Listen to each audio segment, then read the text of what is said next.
Discussing the politics of the new European populism. Pelle NEROTH Taylor on today's News Talk, TNT. Welcome to the Pelle NEROTH Taylor Show on Friday, September 6th, 2024. Well, we've got a true hero of our time on the show today, Pierre Kory, who was one of the front men for the Frontline COVID-19 Critical Care Alliance, which is dedicated to COVID prevention. I guess many of you might remember him standing on the in front of the Capitol building with a couple of other white coated colleagues, talking about the importance of applying protocols that would actually cure COVID in a much better manner than the unscientific lockdowns and masking schedules. I think the vaccines, of course, were proven not to worked. And he was great at touting ivermectin, citing the dozens, if not hundreds, of papers out there. You can find them all collated on a particular website, and he'll talk about it. He then went on to write a book and a film about it, make a film, and he has been on the front lines of better medicine ever since. And we're not just going to talk about his book, Ivermectin, but also other developments in healthcare that can really perhaps revolutionize people's lives. If there's a silver lining to the cloud of COVID, I think that for a start, it's made millions of people red-pilled in the nature of politics and the nature of propaganda and so on. In other words, if they lied to us about this vaccine, they lied to us about COVID, lied to us about cheap solutions to COVID. What else are they not lying about? They're lying about their coups, the assassinations, the picture that we get of the war, lying about Trump, lying about the Trump assassination attempt, all the rest of it. Well, I guess still half the American population hasn't been sufficiently red-pilled, but many tens of millions are. And I think that I was talking to Piers Robinson 2 months ago, who's one of the top British academics who's been investigating propaganda. And he says that there's a totally different opinion climate with regards to much greater awareness of the way that our leaders lie to us. And we can thank COVID for that. But COVID and the understanding of that, I think, has also revolutionized the way that we can perhaps look at the way modern medicine is conducted. I mean, if big pharma made this vaccine that doesn't actually work and might actually be a mass killer, what else have they got wrong? And the arrival of RFK into the Trump team, and RFK has been fighting for his, sometimes plowing a rather lonely path.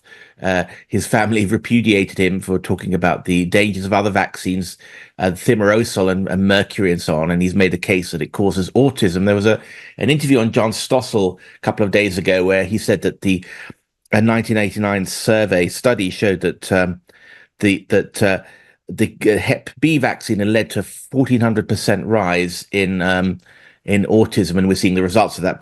Kids were getting it, and now we're seeing adults getting, and it's sort of it's completely over to. I know my girlfriend is a psychologist, and they deal with autism cases and ADHD cases practically all the time. I mean, that's the bread and butter of that clinic. So. I checked that out. Of course, there was a lot of tweeters, saying that he's a conspiracy theorist. But thanks to X, you can actually find stuff now. And I found in a paper that it was a conference of leading doctors, and the transcript of that conference of leading doctors analyzing that paper that argued that for a 1,400% increase in autism cases. Shows quite a lot of skepticism about it, about the official story. So, I mean, I'm working on that story, and if it comes close to the election, that could be an election winner. I think. I mean, health hits us in a very personal and in the individual way, obviously. So, RFK does have a case. I wouldn't say it's completely slam dunk, but that's we're going to talk about RFK, but. The other thing that Pierre Kory is working on, as it were, with other doctors, is solutions to cancer, and that don't necessarily involve the sometimes quite ineffective radiation treatment. Now, radiation treatment works sometimes, doesn't work every time. Don't throw out the baby with the bathwater. Don't be a conspiracy theorist. But it's interesting that I had a good friend of mine. She had breast cancer, and she started drinking water. And can you believe it? I mean, I'm the arch rationalist, right? I believed science with a capital S for much of my life. She said it cured it. It shrank the breast cancer tumor, and she swears by it. Basically, not eating anything. The cheapest possible cure you can imagine, fasting and drinking water. Well, Pierre Kory and his colleagues, having moved on a little bit from ivermectin, are making the argument that there's a new view of cancer that's less to do with the genetics and the way that the intracellular developments are changing it, but more to do it's a sort of metabolic disease, and just like in a way diabetes is, and that if we reduce the amount of sugar consumption, glucose of course being one of the prime factors for cancer growth, they can't live off ketones, which is produced by the body when you eat fats, but they can live off glucose which results when you feed your body with sugar and carbohydrates. He's very much into that development, and who is to say they got COVID wrong, the establishment, or they lied to us?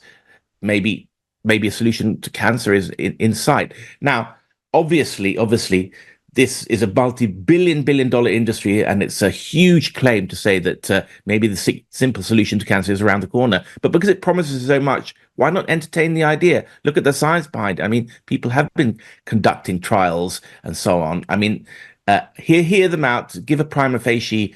I had a quick look through, and to me, I was trained as a science journalist, but I wasn't a great statistician. It looked, pretty convincing to me. As I said, I believe in science with a small s.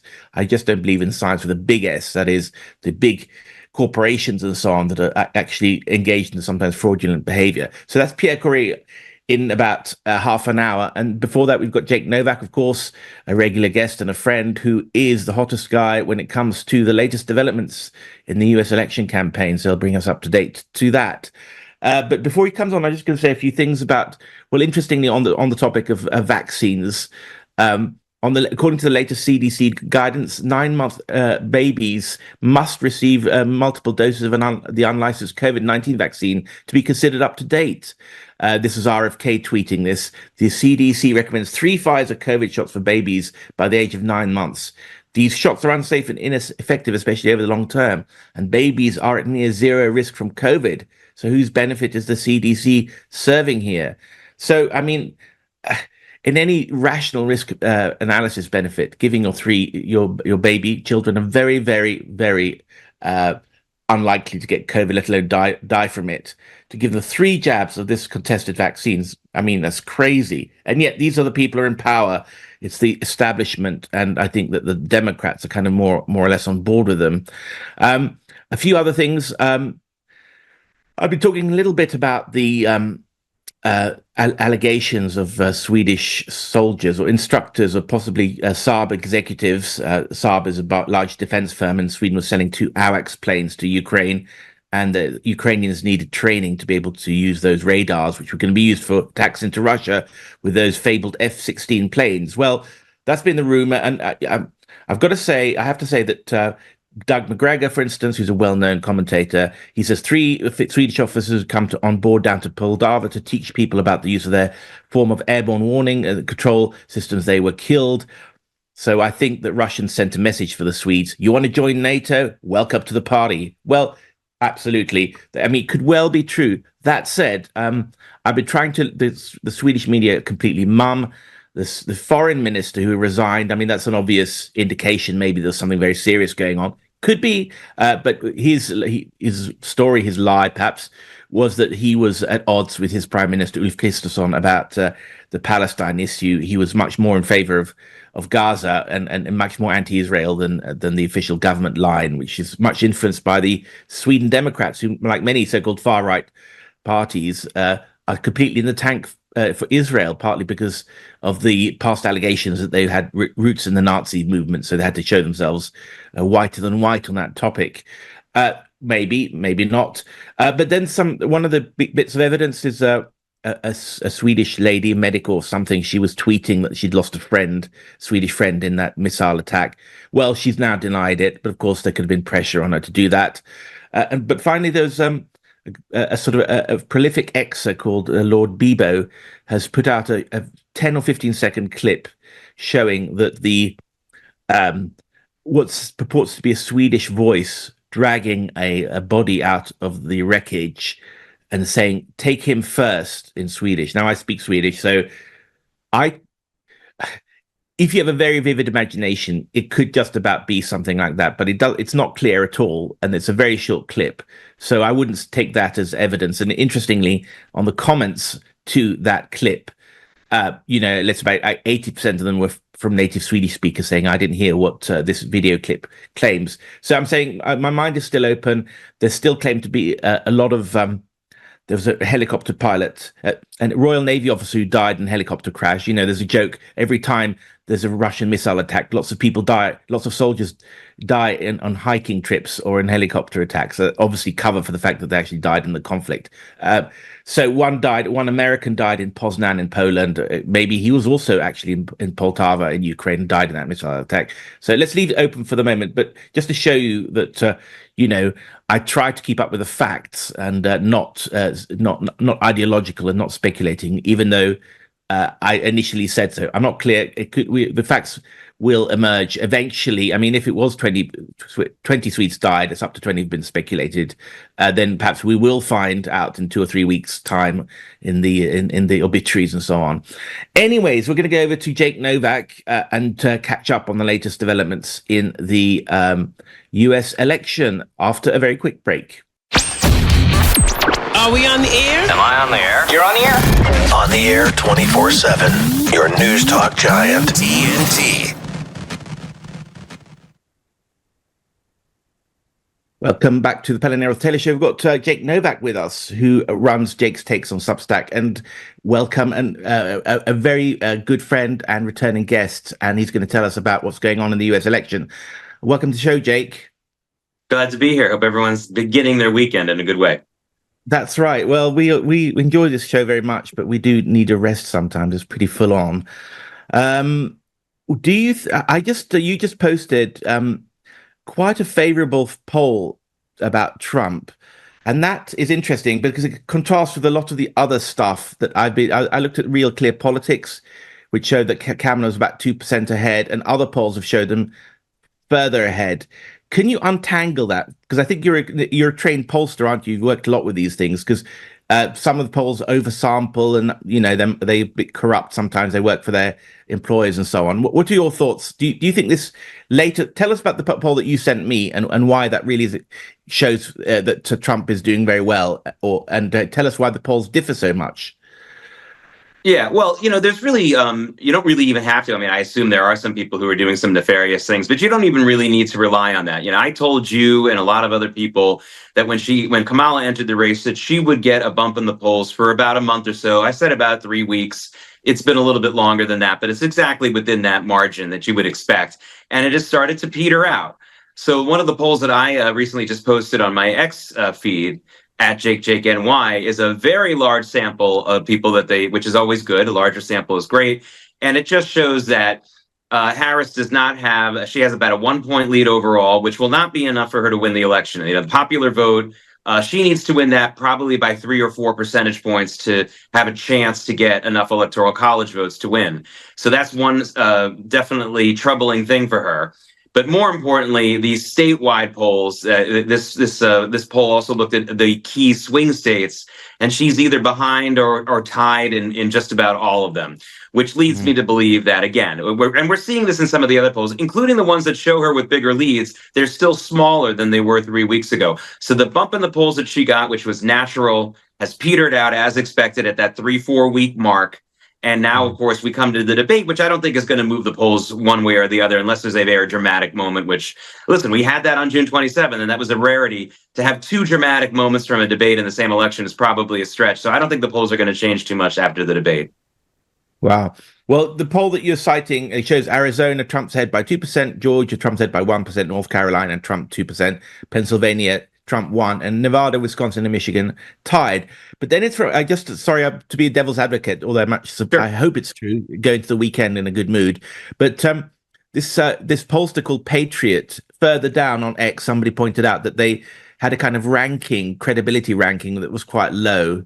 Do you have any thoughts about that? Well, that was there were some polls that have higher or lower rankings, but there are no polls. I mean, so it's definitely good to look at the track records of individual polls, but there are no polls that show Harris with anything of a lead larger than the margin of error in any of these swing states. And she should have that, at least in one or two of these swing states. She should have, at this point, if she's going to win, she should have two or three of the swing states polls that show her larger than the margin of error. And there are no such states like that. So it doesn't really matter what kind of poll you're looking at. They all say the same thing, that her momentum is slowed. Again, even in the most favorable poll to Kamala Harris, she doesn't have the lead that she had a week ago or 10 days ago. And that is trending is what the poll, that's what you got to, that's why you have to look at a lot of the polls to see where the trend is going. Right. And interesting, I just seeing that Nate Silver is a Democrat voting pollster. I think he was working for the New York Times. He's quite well known, sort of, nerdy guy. He said that the Electoral College odds said that Trump's going to win by 60% chance and Harris by 39.7. Irritatingly, this is quote said in his name and a diagram that doesn't look as if it's been faked up, but I can't find it on his website itself. So maybe it's in the subscribers only section or something. Yeah, right. It is. Okay, so that's the magic of the Electoral College is obviously that Trump doesn't have to win the national vote; he only has to win the swing states because that's how it works. I mean, I know how it works. It's like the UK election is the same. You can, it's by seats, and if you're Trump, a lot of the Democrat support is concentrated in areas where they already had a lot of support, so that's why they can win in the national poll and lose in the Electoral College. Well, so that supports your contention. If it's 60% Trump and 39.7% Harris,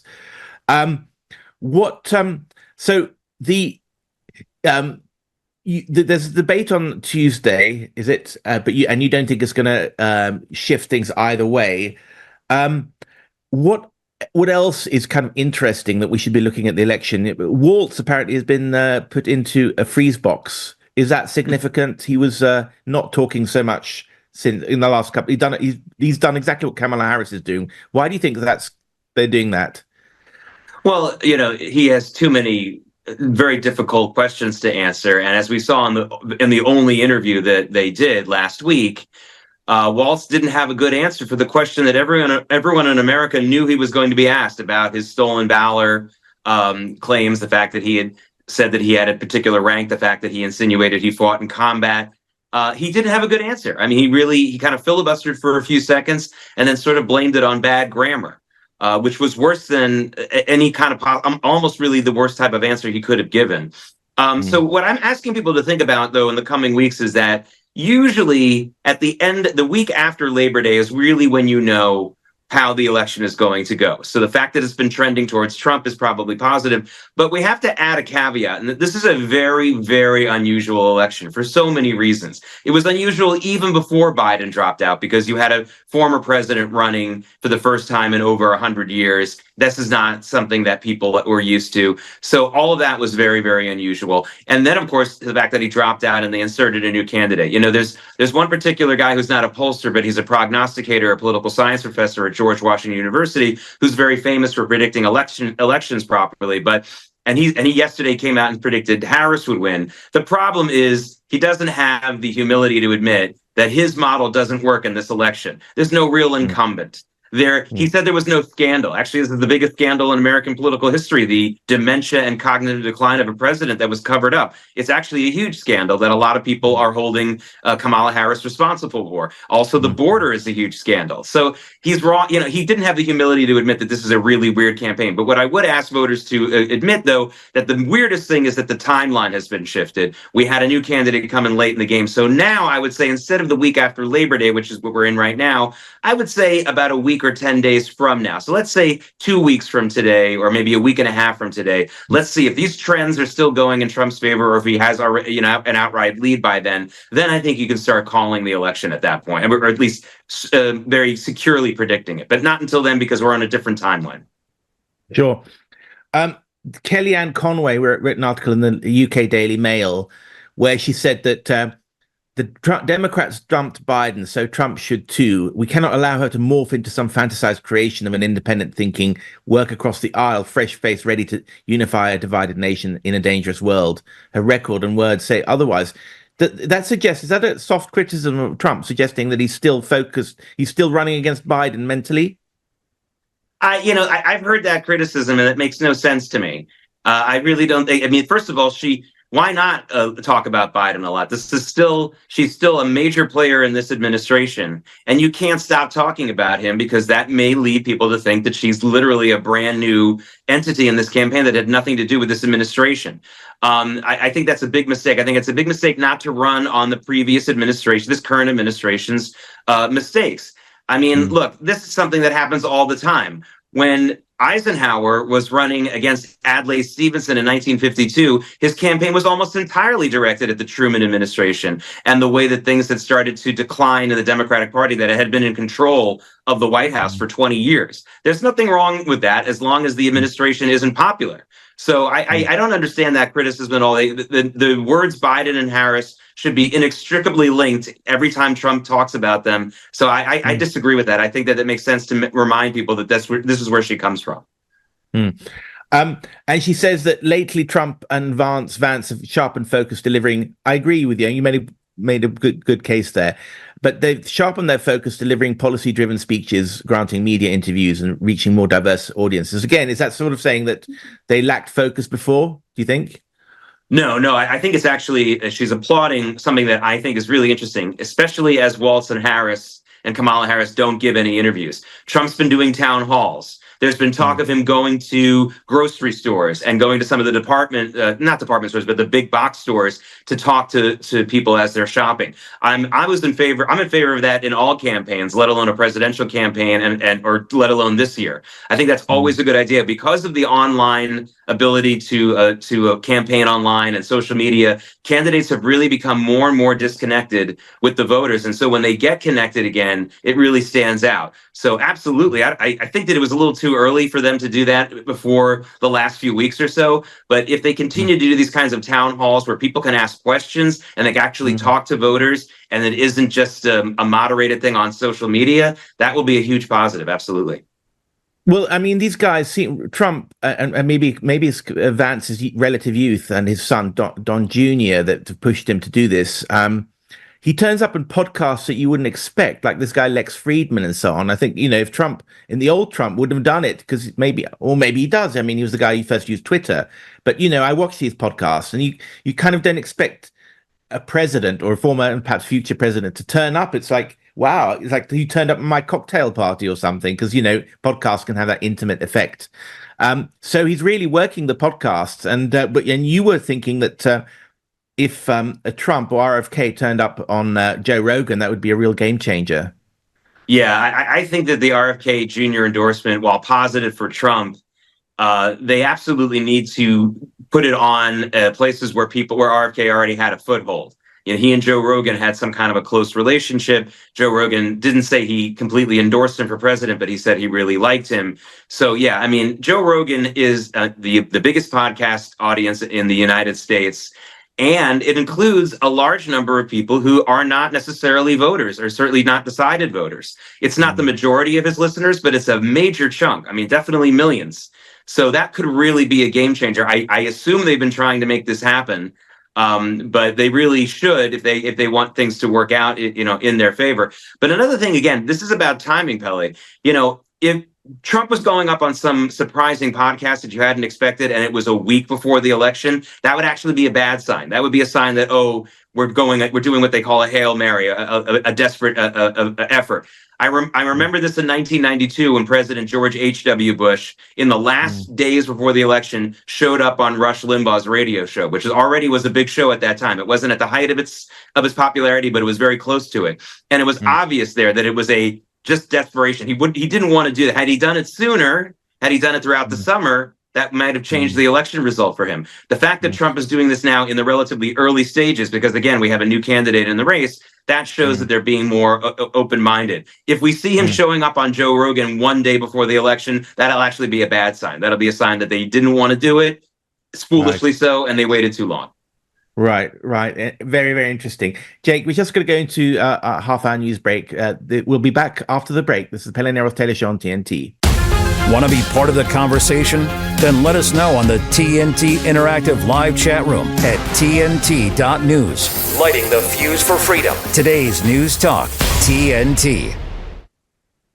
Welcome back to the Pelle Taylor Show on this Friday afternoon, weekend coming up. Political analyst, editorial columnist, and author of Jake's Takes on Substack, Jake Novak, is with us to talk about US election issues. Jake, we were just talking a little bit before that about how the polls are now actually looking favorable to Trump, and you're giving a very elegant sort of political consultant's argument for how you should stage your appearances carefully, so as not to seem desperate. It's a little bit like the Hollywood psychology, isn't it? That you don't want to turn up at the wrong parties at the wrong time. It's got to be comport with your dignity somehow to show that you're not desperate. So what else is going on? I've been railing the last couple of days.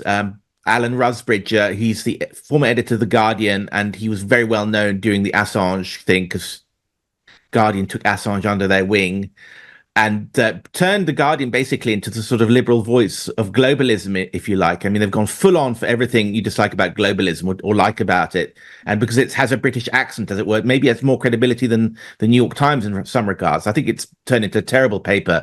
But anyway, Alan Rusbridger basically blasted Elon Musk and saying he's destroyed a centuries-old idea of how knowledge is formed and agreed.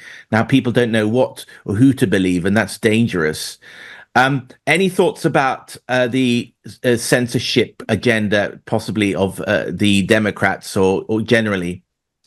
I mean, I think yes. Go ahead. I mean, what's happened is that I was one of the few people when I was executive producing TV news shows that wanted to have more interaction from the public. This is what The Guardian is angry about, why they're so upset about Elon Musk, because Elon Musk gives this forum to civilian, or what maybe you can call them citizen journalists.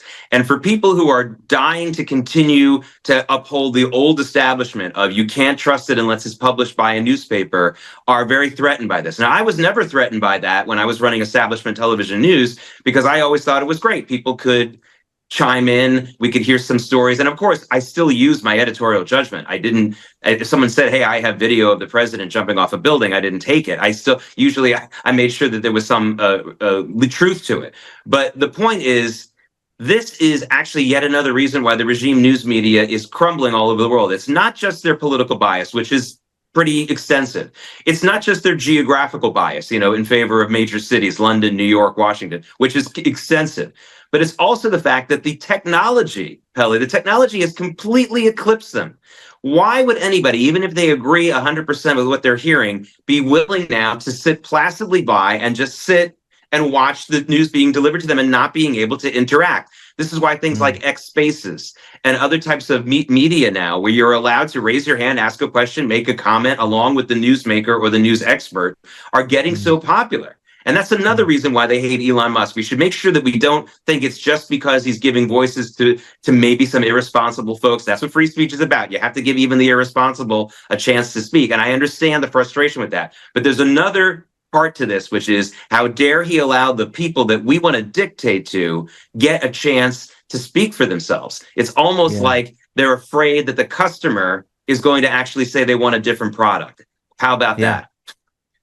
I think it's fantastic. I mean, I agree. There are many. There's probably a lot of garbage out there. But the point is that, as I said, Edison had 99 failed experiments before he had a successful one. So I see it is all these hypotheses about how the world functions. They're all running concurrently, and some of them work out, and some of them are carried out by bad actors or idiots, But a lot of them are genuine ways to attempt to understand the world. And you hear them out, and then you test it, and then you just as you test any scientific theory or any product to see if it works or not. And what I see with meeting all these Americans on my show is that there's a willingness to entertain theories, and some of them work out. That's why you're so innovative, and a lot of it doesn't work out. And so you could call it the United States of conspiracy theory, or the United States of paranoia. But some of them don't work out, but some of them work out. So, Alan Rusbridger got it totally wrong about COVID, I think, and they were the biggest liars of the lot. So just if they were right about everything else but wrong about COVID, they shouldn't be so arrogant. And I'm good on you for entertaining different theories. Just a couple of theories. Well, speaking of disinformation, I think the Guardian was in the lead when talking up the Hunter Biden story as disinformation, which turned out to be true. Now, if Hunter Biden the story had come out during the Elon Musk's rule over Twitter, the story would have been out, and maybe Trump would have won the 2020 election. But now he's in court again. So tell us a little bit about that. Well, the interesting thing about the Hunter Biden story is that even people who were telling the truth about it all along, and most of them were just busy being good journalists, like the ones at the New York Post, focusing on the story of the laptop being legitimate. And I certainly don't blame them for not also having a big picture of it. The journalists on the ground can only look at what's going on the ground. But the big picture, Pelle, here is not that Hunter Biden did what he did. It's that there's significant evidence that some of the proceeds from his actions got into his father's pocket. And that was the whole point. Yes, it's terrible to see the child of a vice president at the time, because Joe Biden was the former vice president or the sitting vice president during these crimes being committed, or these things that he was doing that were unethical. And that's very bad that these people cash in on that. I agree. But the real problem is that the actual politician themselves is influenced by it. And in this case, even got some money out of it. That is really what people need to be pounding the table on. And I'm amazed by even the right-wing news media here in the United States not making that connection in every headline. They need to make that connection. Hunter was definitely giving off some of that money to his father, either directly or indirectly. And that needs to be the story all the time.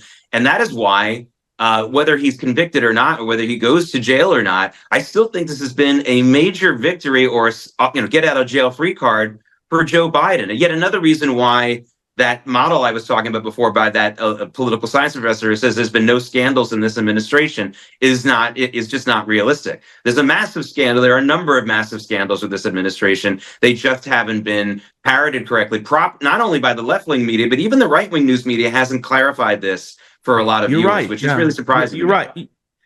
I'd heard it before, but you place it in a way, you place it in the forefront in a way that I'm very glad that you've done. And it's almost like a scoop for me hearing that. Because, of course, there's a lot of talk about Russian election interference now. And that's that old ghost, that old canard has been resurrected. But I mean, isn't this Ukrainian election interference by giving the vice president and presidential candidate millions of dollars? Is it not? I mean, it's outrageous the extent that people continue to, and it just goes to show that the hatred of Donald Trump and all the tricks that they're trying to play against him now in 2024 are still the result of these people not accepting the 2016 election result. And that's not only because of personal issues with Donald Trump. It's the political class, which is why there are so many of these never Trumper types, people who are supposedly Republicans. They actually are. They were politicians, and established politicians would rather lose elections to other established politicians than to lose an election to someone who is not an established politician, because that proves that their entire brand is false. So that is why they keep resurrecting this Russia stuff. Now, does Russia try to influence our elections? Absolutely. Is Russia really the historical king of worldwide global misinformation? Absolutely. I've been subjected to their misinformation my entire life. But I must say that their misinformation campaigns here in the United States have been nowhere near as successful as they've been in the Middle East or in Europe. And the idea that they may have paid a few people on Twitter or some other influencers, listen, there's nothing illegal about that. And frankly, I think it's almost laughable. These were people who were already right-wing influencers, who were already telling people to vote for Donald Trump. So I'm not really sure. They were doing that before they had any Russia connection. So to say that this had any impact on the election is ludicrous.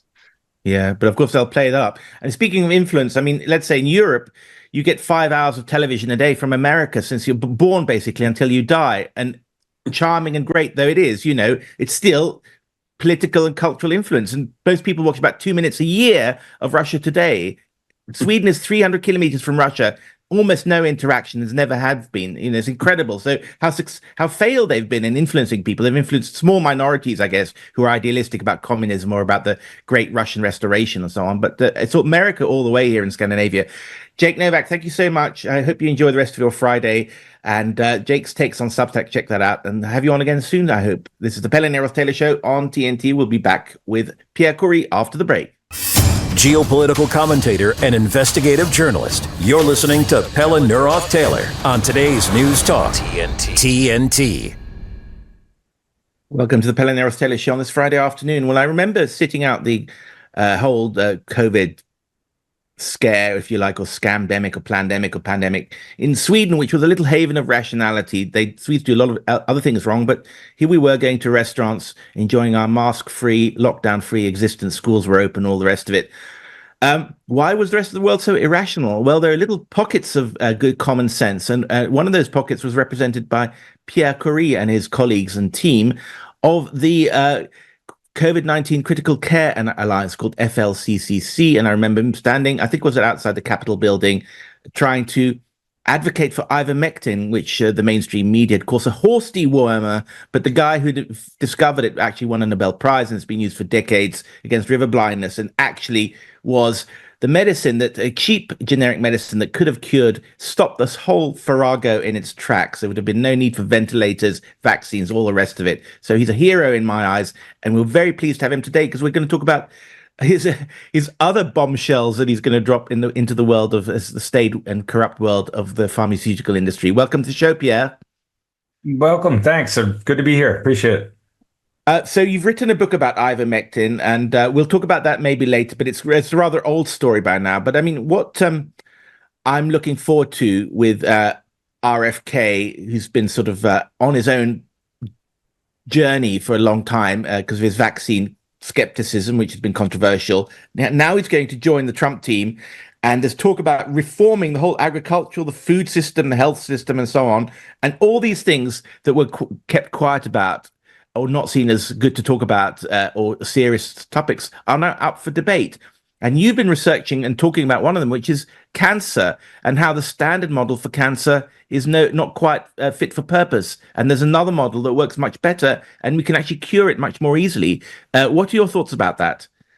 Yeah, so it's an interesting topic. I'm not an oncologist, but my colleague Paul, who I started the FLCCC with, he got really interested in cancer and started reading a lot of the research behind cancer. And one of the most amazing stories he uncovered, which is that I would say around 14 years ago, the prevailing model of what causes cancer, what drives cancer, has been upended. I mean, the science is really clear. For 70 plus years now, the entire scientific world has been obsessed with this idea that cancer arises from genetic mutations.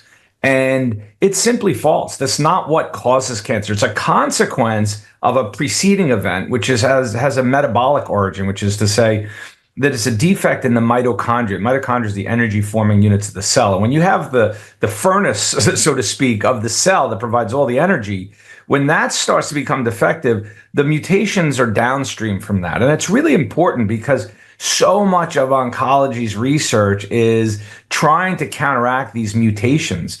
And it's I would say somewhat of a fruitless exercise. There's been a couple of very modest successes with that scientific understanding, but overall, cancer has been stagnant. I mean, if you look at the survival rates of cancer over the last 30 years, in terms of with chemotherapy, literally it's increased survival by like 3.2 months. That's 30 years of research. We're doing so poorly in cancer. And, with this model called the metabolic model, and I won't get too geeky here, we're discovering all of these different approaches, these mechanisms of action of particularly repurposed drugs, off-patent drugs that are already been used for decades that have anti-tumor properties. Some of them have been proving to be really quite effective, and I'm treating a fair amount of cancer in my practice now, complementary to standard of care. I use a lot of different approaches, dietary interventions, and numerous repurposed medicines and nutraceuticals. And we're doing a study on it, and it's just a really exciting area. But I'll just finish here, Pelle. The idea, the knowledge that this somatic mutation model has been upended is very little known. It's just has not made widespread impact. It's just another scientific kind of discovery that's been suppressed. There's a guy called Paul Marik and another guy called Justice Hope, I think. Yep. And so people, I won't trust them to find it on Google because Google curates a lot of stuff, but maybe you can find it on X, and I'll be researching this story in the course of my coming shows, because he's found about 2,000 studies on metabolic mechanisms of hundreds of repurposed medicines. And I guess all these medicines are generic, just like ivermectin is. So there's no profits there for big pharma. Well, it's an ongoing topic and something that it's everyone will have their ears pricked, because that's politics, and what's going on in Ukraine is one thing, but something that can solve the killer that affects 1/3 of us is something else. Yep. Do you think that, just more of a sort of political point, the widespread skepticism towards the medical field because of the COVID fiasco and RFK's arrival now on the scene, do you think the climate is now more open, there's more opportunity for bringing these stories into the public domain? I truly believe that, and I'll give the evidence for that is myself. I talk about it in my book, but prior to COVID, I had this enduring faith and trust in the institutions of society and science, and I believed the high impact medical journals. I thought those in public health had our health as their primary consideration. And it's a really sad story about what COVID did expose to me, and I think it's exposed to many people around the world, is that those institutions are not working for us, and they do not have our best interests at heart. And there's immense amount of corruption that dictates how we approach diseases, how we approach pandemics, and some of the best science. And like you mentioned in the opening, some of the best therapeutics were suppressed, dismissed, distorted, derided. And I had a front row seat to that. And so I'm like a different man and a different physician I was than before COVID started. I've seen and studied the immense amount of corruption, and COVID only opened the door. I mean, this is not new. The COVID story and the playbook that they used against a lot of the therapeutics in COVID, that goes back to AIDS with Fauci. And then, we were talking about ultraviolet blood irradiation. That's like almost 100 years that's been suppressed. And there's so many therapies that get attacked and dismissed with fraudulent trials. Exactly. And so once we start, it's opening incredible opportunities. And now it's much more easy to get the public with us or with you, because they realize they've been lied to about COVID. And that's not the first time. These are sort of recidivists, killers. The pharma industry didn't just arrive and decide that COVID was the only thing they're going to die on a hill for. They lied about practically everything else. You're talking about a light here. That's new to me. I'm reading here, Trump's most controversial COVID remark was putting a disinfecting light in the body. And everyone said he's a conspiracy theorist, but there's some truth to that. And you've also looked into that a little bit, and we'll talk about it more on our show, with our various experts and so on. But can you just give us a broad outline of what this whole thing is about? Yeah, so there's a therapy called ultraviolet blood irradiation, and it was first pioneered in the 1930s. And it was shown to be so effective at numerous diseases. And basically what it involves letting the blood drain out of like a vein, and then it passes through a transparent glass or tubing that allows ultraviolet light to stimulate all the blood cells.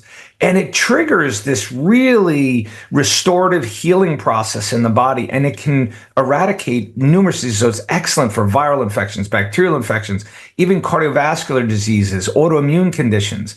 And it was widely used. In fact, at one point at its height, about 50 hospitals in this country, the United States, were using it regularly for severe infections, severe illnesses, moribund patients. And it has literally no side effects. But what happened? It's the same playbook. So back in the 1950s, our lovely trusted American Medical Association, the AMA, which is literally run by businessmen, taken over by businessmen, they did what they've been doing for the next 100 years. They did a study. They manipulated the study. They showed purportedly that it didn't work. And then they came out with a definitive statement that it was nonsense and it should be abandoned. And guess what? It was abandoned. And so there's a lot of stories like that over the last 100 years with therapies that were attacked and literally dismissed with corrupt science. And I'll say the ivermectin is just the most recent. Hydroxychloroquine is the same thing, same playbook. Right. This UVBI then, there's a guy called Midwestern Doctor he's dropping one truth bomb after the other. I wonder if he's just one person or he's got a whole team with him. Anyway, it's fantastic stuff. You can check. Sorry. Yeah. Yeah, no, I just want to say something about them. They, it's one person. He's a savant. I'm very good friends with them. I try to say them because they don't like to expose what gender they are. They truly are trying to stay anonymous. But Brilliant. His Substack is called The Forgotten Side of Medicine, and that is his brilliance, as he really brings out all of the therapies and what we know on how to help and treat disease that have been forgotten and attacked and dismissed and abandoned over the years. And it's a truly brilliant Substack, very, very well researched. UVBI radiation, does it require expensive equipment? At this point, when you say expensive, absolutely not. With the equipment and tubing, you're talking like maybe, I guess one machine might be around, I think around $20,000 to $25,000. However, that machine could treat hundreds and hundreds and hundreds of patients. So when you're talking about expensive, it sounds like it has a price tag, but not when you know how many people you can treat with it. So I would say it's an extremely inexpensive therapy, and that's the problem. Right. Yeah, exactly. I mean, it's almost like a science fiction. I'm sure I've seen a science fiction film where somebody invents energy that'll last forever, and then they kill the guy because it destroys so many business models. It's like that. Yeah.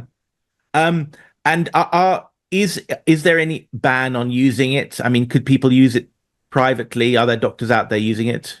Yeah, so that's interesting. So it is not banned. It's not used by what I call the system. I now call everyone in medicine that they're part of the system doctors. I am no longer a system doctor. I left my academic career. I'm in private practice now.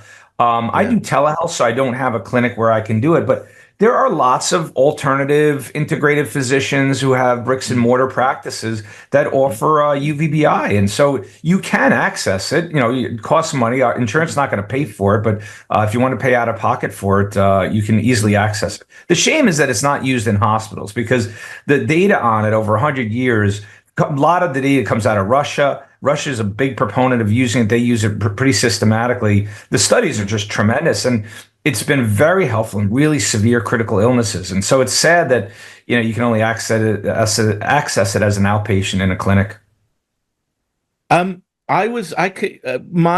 sort of red pill to the way that the medicine doesn't quite work was when I was reading about low carb diets and how that could basically cure diabetes. And I was in a hospital in London. They'd never heard of it. It was a top St. Mary's, where the penicillin was invented. And but they knew this 100 years ago, and then they lost that knowledge. So that's a little bit of a parallel story there. And I guess that low carb and keto can help with cancer as well, which leads me to the next topic, which isn't there? I mean, there's a food transition conference going on, maybe even today, the Door to Freedom. A lot of people have been on this show, for instance, talking about the way, I mean, food is medicine and medicine is food, sort of thing.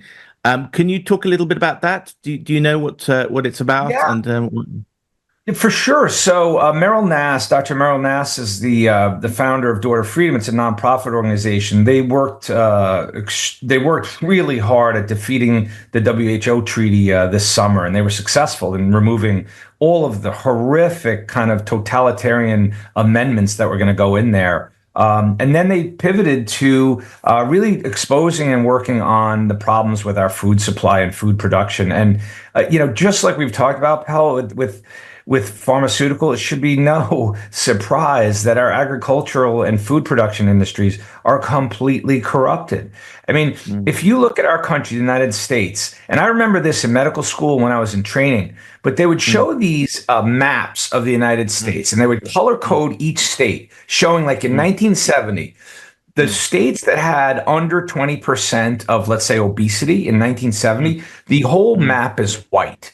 And then they'll use like a color red for when obesity rates started increasing above 20%. And you see the color of the map of the United States in a span of 50 years go from like red to blue to purple meaning like over 50% obesity rates. So that's just one aspect of how our food supply has been corrupted. We're doing this ultra processed carbohydrates, which are addictive, fattening, like you said, and that was the big war on fat, right? Everything had to be low fat. Remember the 70s, 80s, 90s, everything's low fat. And when we know that's exactly the opposite kind of diet that we should be.